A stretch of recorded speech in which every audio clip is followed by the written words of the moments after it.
जो हम कर रहे हैं क्लास 7th का चैप्टर 6 और उसके शॉर्ट नोट और एक्सपेक्टेड एमसीक्यूज किस तरह के हो सकते हैं वही हम डिस्कस करेंगे। इस चैप्टर का नाम है physical and chemical changes.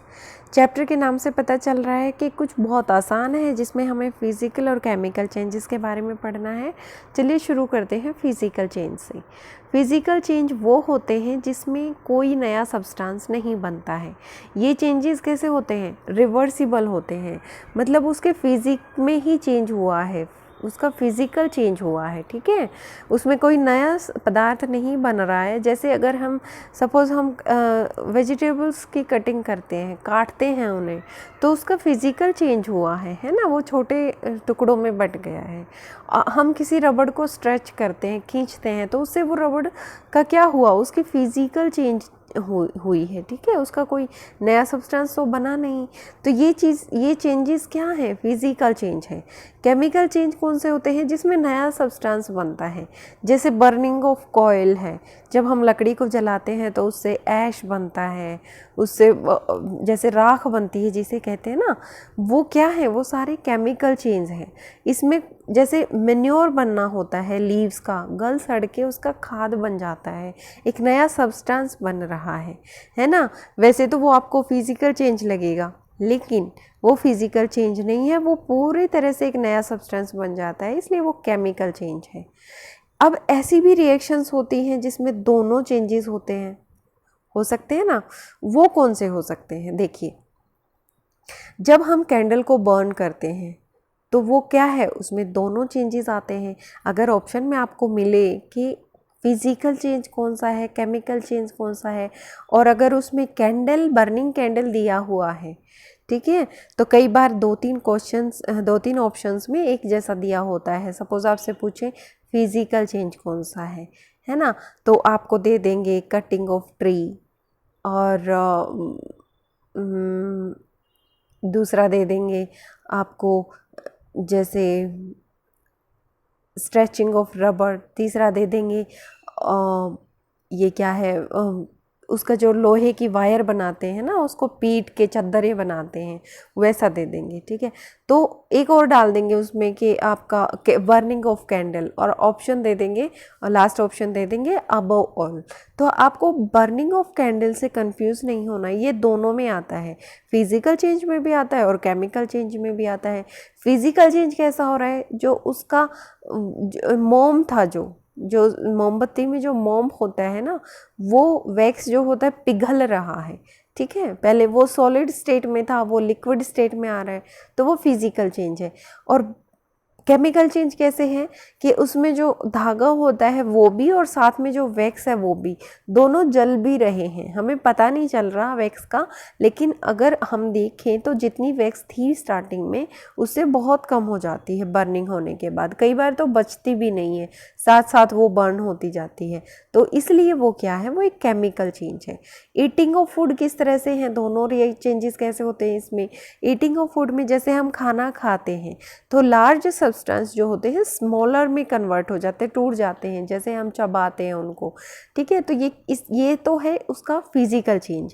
Chemical change कैसे है कि जो खाना हम एब्जॉर्ब करते हैं हमारी सेल्स में चला जाता है, वो है केमिकल चेंज। ठीक है, हमने कार्बोहाइड्रेट लिया कहाँ से? पोटैटो से, या फिर हमने लिया रोटी से। ठीक है, तो वो कार्बोहाइड्रेट है, अब हम उसको किस तरह से डाइजेस्ट कर रहे हैं? ग्लूकोज की फॉर्म में कर रहे हैं। किस तरह? हम ऐसा तो नहीं है कि हम हाथ से ही उसमें से ग्लूकोज निकाल लेंगे, नहीं, लेकिन वो हमारी बॉडी में जाके एंजाइमेटिक जो रिएक्शंस होती हैं, एंजाइम्स उसे कन्वर्ट करते हैं, फिर वो हमारी सेल्स में एब्जॉर्ब होता है। ठीक है, इसलिए वो केमिकल चेंज है। एब्जॉर्प्शन ऑफ फूड और ब्रेकिंग ऑफ फूड क्या हो गया? आपका फिजिकल चेंज हो गया। उसके बाद आपको दिया होगा क्रिस्टलाइजेशन। ठीक है, क्रिस्टलाइजेशन एक ऐसी टेक्निक है जिसमें हम प्योर सब्सटेंस को ऑब्टेन करते हैं, प्राप्त करते हैं कहीं से भी। ठीक है, उसके बाद आपको मिलेगा रस्टिंग पे एक क्वेश्चन मिल सकता है कि रस्टिंग के लिए जो बहुत ज़्यादा ज़रूरी चीज़ें होती हैं वो कौन सी होती हैं? एक तो वाटर, और दूसरा क्या हो सकता है बताइए आप? वाटर ऐसे नहीं कि मतलब डायरेक्ट पानी ही मिलेगा, एक तो मॉइस्चर होता है ना, जो नमी होती है एटमॉस्फेयर में वो, और दूसरा एयर। अगर ये दोनों चीज़ें प्रेजेंट हैं तो मेटल पे, लोहे पे रस्टिंग हो सकती है। इसको कैसे रोका जा सकता है, प्रिवेंट कैसे कर सकते हैं? हम उसे पेंट करके उस मेटल को, सपोज लोहे का एक टुकड़ा है, हम इसे पेंट कर देंगे या इस पर वैक्स अप्लाई कर देंगे तो वो क्या हो जाएगा, वो उस वाटर के या मॉइस्चर के या एयर के कांटेक्ट में नहीं आएगा। ठीक है, अगर एक चीज़ प्रेजेंट है, वाटर अकेला प्रेजेंट है तो भी रस्टिंग कम होगी, लेकिन होगी रस्टिंग तो। और सिर्फ एयर के कांटेक्ट में है तो भी एयर में कुछ ना कुछ प्रेजेंट तो नमी होती ही है, मॉइस्चर होता ही है। ठीक है, तो इसलिए रस्टिंग होती है। क्यों होती है? क्योंकि वाटर और एयर के कांटेक्ट में आता है। कैसे रोक सकते हैं? उसको पेंट करके रोक सकते हैं। उसके बाद एक क्वेश्चन बनता है इस चैप्टर में से आपका जो है फिजिकल और केमिकल चेंजेस में, ओजोन लेयर, ओजोन पे आते हैं। ओजोन क्या करती है? जो अल्ट्रावायलेट रेज हैं सन से जो आती हैं उनको एब्जॉर्ब करता है। ठीक है, तो ओजोन में जो लेयर होती है वो क्या करती है, अपने अंदर एब्जॉर्ब कर लेती है, उन लेयर्स को अर्थ पे नहीं पहुंचने देती है।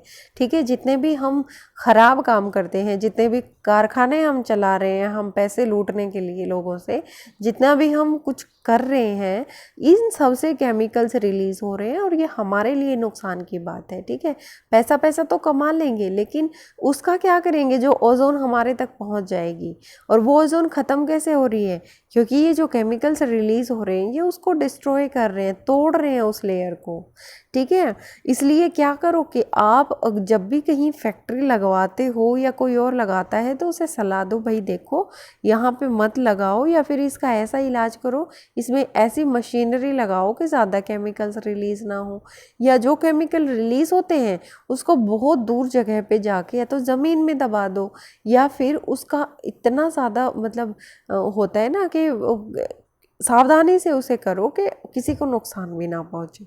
ये थी ओजोन लेयर की बात। ओजोन पे आ सकता है कि ओजोन लेयर कौन से उसमें प्रेजेंट होती है ना? तो आप बता सकते हो कि कौन से अर्थ के उसमें प्रेजेंट होती है ये। एक क्वेश्चन इस पे भी आ सकता है कि गैल्वेनाइजेशन क्या होता है। ठीक है, एक तो था कि रस्टिंग को प्रिवेंट करने के लिए पेंट करते हैं, गैल्वेनाइजेशन एक प्रोसेस होती है जिससे रस्टिंग रोकी जा सकती है। ठीक है, हाउ टू प्रिवेंट रस्टिंग में ऑप्शन दे देंगे कि गैल्वेनाइजेशन है एक तरीका जिससे रस्टिंग को रोका जा सकता है। इसमें क्या होता है कि जो आयरन होता है उस पर एक जिंक की लेयर चढ़ा देते हैं। ठीक है, जेशन में जिंक आप याद कर सकते हो, जेशन है ना, गैल्वेनाइजेशन, तो उसमें जिंक की लेयर को आयरन पे चढ़ा देते हैं जिसकी वजह से रस्टिंग नहीं होती। या फिर स्टेनलेस स्टील को यूज़ करते हैं, जो हमारी समुद्री जहाज होती हैं उनमें स्टेनलेस स्टील को भी यूज़ करते हैं ताकि जो आयरन है उसको मिक्स किया जाए। स्टेनलेस स्टील बनाते कैसे हैं? आयरन को मिक्स करते हैं कार्बन और मेटल के साथ, और वो मेटल कौन से हो सकते हैं? क्रोमियम, निकल, मैग्नीज, कौन सा भी मेटल हो सकता है। उसकी एक फिक्स रेशियो होती है जिससे वो स्टेनलेस स्टील बनता है। आप देखोगे कई बार घरों में जब बर्तन लेके आते हैं तो उन पे लिखा होता है स्टेनलेस स्टील, तो उस पर पढ़ा करो आपके क्या क्या है ये स्टेनलेस स्टील के कौन कौन से मेटल इसमें मिले हुए हैं। तो इन तीनों में से कोई होगा, क्रोमियम, निकल, मैग्नीज। ठीक है, ये बहुत आसान चैप्टर है। अगर इसमें से मल्टीपल चॉइस क्वेश्चन आते हैं और आप नहीं कर सकते हो तो ये तो अपना ही नुकसान कर रहे हो। देखिए कितना आसान है। फिजिकल चेंज, केमिकल चेंज, उसके बाद दोनों चेंजेस वाली कोई रिएक्शन बता सकते हो। क्रिस्टलाइजेशन क्या होता है जिससे हमें प्योर सब्सटेंस मिलता है। गैल्वेनाइजेशन क्या होता है जिसमें हम आयरन के ऊपर जिंक लेयर चढ़ा देते हैं। स्टेनलेस स्टील क्या होता है जिसमें आयरन को कार्बन और मेटल के साथ मिक्स करके स्टील बनाया जाता है जिसमें रस्टिंग कम होती है, बिल्कुल नहीं होती है। ठीक है, ये इस चैप्टर में सिर्फ इतना ही। नेक्स्ट वीडियो में हम पढ़ेंगे चैप्टर 7। तब तक के लिए bye. Thank you for watching life science cafe.